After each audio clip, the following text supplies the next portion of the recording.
Bonjour à toutes, bonjour à tous. Ravi de vous retrouver pour cette quatrième vidéo concernant la thématique de la dépendance affective. Alors l'idée, c'est un bilan rapide avec 3 points principaux qui peuvent vous aider à comprendre si vous êtes dans ce cas de figure ou si vous connaissez quelqu'un qui vit cette dépendance affective. Et puis à la fin, c'est de trouver en tout cas des méthodes, des solutions pour pouvoir en sortir. Alors évidemment, je le répéterai jamais assez, être accompagné sur ce chemin-là, évidemment, est beaucoup plus facile, beaucoup plus rapide et beaucoup plus efficace. Mais vraiment, si vous êtes conscient et que vous avancez sur vos points, vous pouvez également vraiment beaucoup évoluer sur ce chemin et pour sortir vous-même de la dépendance affective. Voilà. Mais le fait d'être accompagné, en tout cas, ça a été ce que j'ai choisi moi, ça a été évidemment très très efficace. Parce que quand on est avec notre ego et notre mental, on a toujours un peu plus de mal à être vraiment conscient de ce qui se déroule. Alors, la première chose, en effet, c'est d'être, pour pouvoir en sortir, conscient d'être dépendant affectif, ce qui n'est pas la chose la plus facile. On a toujours tendance à se mettre des arrondis, ego mental nous dit mais non, pas vraiment, etc. etc. C'est pas l'idée de mettre une étiquette absolument, c'est de comprendre notre fonctionnement pour pouvoir en sortir. C'est toujours pareil. Dès lors que l'on a une idée précise de ce qui nous arrive, il est évidemment plus facile d'aller trouver des solutions. Voilà, donc moi en tout cas ça a été une vraie libération, le savoir a été vraiment une étape cruciale dans mon évolution et je remercie d'ailleurs une personne qui s'appelle Claire qui elle-même m'avait dit voilà moi maintenant j'ai compris, j'étais voir quelqu'un justement, une psychologue, et j'ai compris que j'étais dépendance affective et je vais pouvoir avancer pour sortir de relations toxiques. Et moi, je me souviens à l'époque dire ouais, moi ça me parle pas du tout. Moi, je suis pas du tout dépendante affective, mais bon, tiens, c'est intéressant de savoir que ça existe, pour vous dire. Et puis finalement, 1 an ou 2 après, j'ai compris que j'étais complètement dépendante affective. Donc comme quoi, on peut vraiment nier l'évidence quand on n'est absolument pas conscient de ce qui se joue. Donc ça, c'est la première chose. Donc quand on est dans ce cadre-là, il faut déjà avoir conscience qu'on est dépendant affectif. Ça, c'est la première étape de toute façon pour évoluer. Première étape dans tous les domaines d'ailleurs, dès qu'on a des prises de conscience, c'est là qu'on peut vraiment avancer. Une fois qu'on a pris conscience qu'on était dépendant affectif, et pour cela je vais vous donner 3 points, on peut en effet envisager d'en sortir, et c'est ce que je vous raconterai à la fin de cette vidéo. Voilà, alors le premier point pour comprendre qu'on est dépendant affectif, ça va être par exemple, un exemple assez simple, c'est j'ai du mal à sortir seul. J'ai du mal, par exemple, à aller au cinéma tout seul, aller au restaurant tout seul, envisager une exposition peinture sans être accompagné est totalement hallucinant, c'est même pas concevable. Donc, le dépendant affectif a énormément de mal à faire les choses tout seul. Il est très souvent sur les réseaux sociaux, même s'il ne parle pas forcément aux autres, il va regarder, il va s'alimenter, il va être en contact avec les autres. Donc ça, c'est typique des dépendants affectifs qui passent beaucoup de temps sur les réseaux, ou toujours en soirée avec des agendas bien remplis, où on n'a pas de trou dans l'agenda pour être seul avec soi. On est toujours occupé, voilà, on a du mal à se retrouver avec soi-même, on ne voit même pas l'intérêt d'ailleurs. Donc ça, c'est un des points vraiment importants du dépendant affectif. Pour ma part, je sais que je n'avais aucun souci à être seule, par exemple, c'est pour ça que je vous dis que c'est pas à 100%. Par contre, j'avais en effet mon agenda bien comblé, parce que je pensais que j'étais curieuse, que je m'intéressais à plein de choses, et c'était surtout pour ne pas me retrouver tout seul. Ça, c'est le premier point. Le deuxième, ça peut être une très grande difficulté à savoir dire non. Le dépendant affectif est toujours ok, toujours open pour aider la voisine, le copain qui déménage, la grand-mère qui n'a plus de voiture. Bref, d'ailleurs, on entend certaines personnes dire c'est fou, à la maison il fait pas grand-chose, mais dès que c'est pour les autres, il est tout de suite prêt.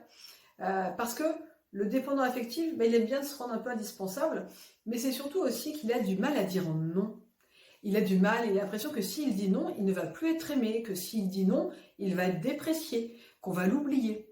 Donc, c'est quelqu'un qui va avoir vraiment de grandes difficultés à refuser et à faire passer en fait son intérêt avant celui de l'autre. Par exemple, s'il avait un week-end, quelque chose de prévu, quelqu'un a besoin de lui à ce moment-là, il va être capable d'annuler sa sortie ou ce qui lui faisait plaisir pour se mettre à disposition de l'autre. Donc ça, c'est typique du dépendant affectif. Le troisième et dernier point, qui pour moi est le plus évident quand je rencontre des gens. Là, je pense à une personne qui est totalement dans cette logique-là, mais qui ne se rend pas vraiment compte. Hein. C'est le fait d'être toujours gentil avec tout le monde, de toujours être là pour les autres, de faire passer les besoins des autres avant les siens, mais non pas parce qu'on est gentil au fond, c'est juste parce que c'est comme si on achetait leur amour et leur amitié, ça nous rassure, c'est comme une monnaie d'échange. Alors l'idée dans ce troisième point, c'est que les dépendants affectifs sont toujours insatisfaits, toujours déçus des autres. Chaque fois qu'ils vous parlent d'amis, ils ont été très déçus, ils ont passé leur vie à attendre une amitié merveilleuse qui n'est jamais arrivée, ils y ont cru au départ, puis après ils ont été déçus, et puis finalement c'est fini. Donc des gens qui ont du mal à garder des relations amicales, qui ont souvent des conflits avec leurs amis, et qui sont souvent des gens qui vont être insatisfaits de la relation amicale. Voilà. Ça, on le retrouve quasiment à tous les coups. En relation amoureuse, c'est pareil. Attendre du conjoint qu'il puisse répondre à tous leurs besoins sans forcément les exprimer.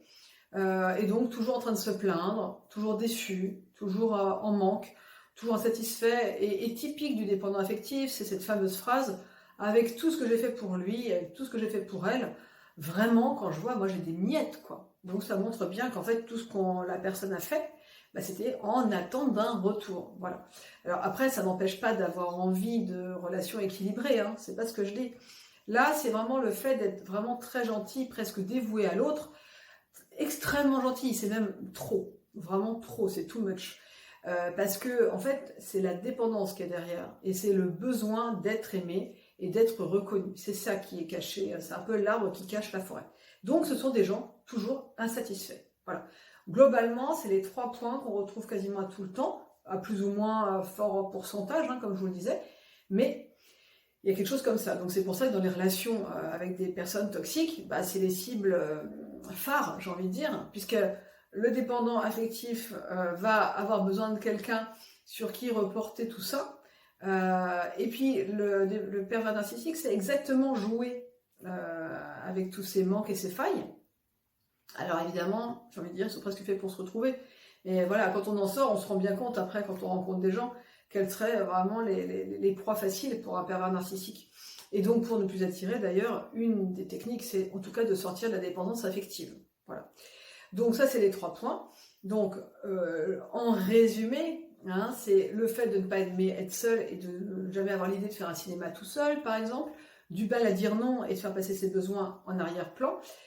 Et puis, troisièmement, d'être toujours insatisfait des relations amoureuses, des relations amicales, des relations professionnelles, de trouver que les gens ne sont pas à la hauteur, voilà, et d'avoir des demandes qui sont jamais comblées.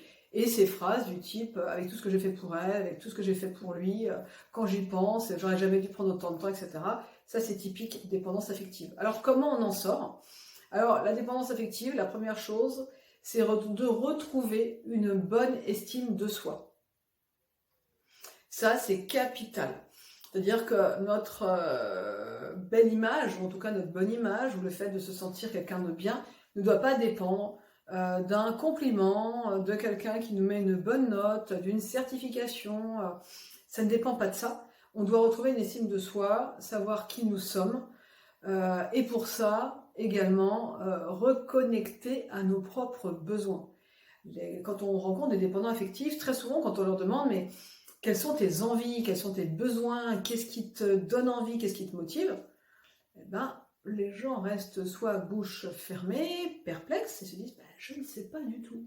Parce qu'à force de penser aux autres, mais c'est un peu un échappatoire, hein, de penser aux autres, de s'occuper des autres, de devancer même leurs besoins, du coup ils sont complètement à côté de la plaque par rapport à eux-mêmes, et ils ne se rendent même plus compte de quels sont leurs besoins. Donc, première chose, retrouver une estime de soi, ne pas se dévaloriser, ne se rendre compte si l'estime de soi dépend de l'autre ou si on se la donne à soi-même. Et deuxième chose, connecter avec ses propres besoins.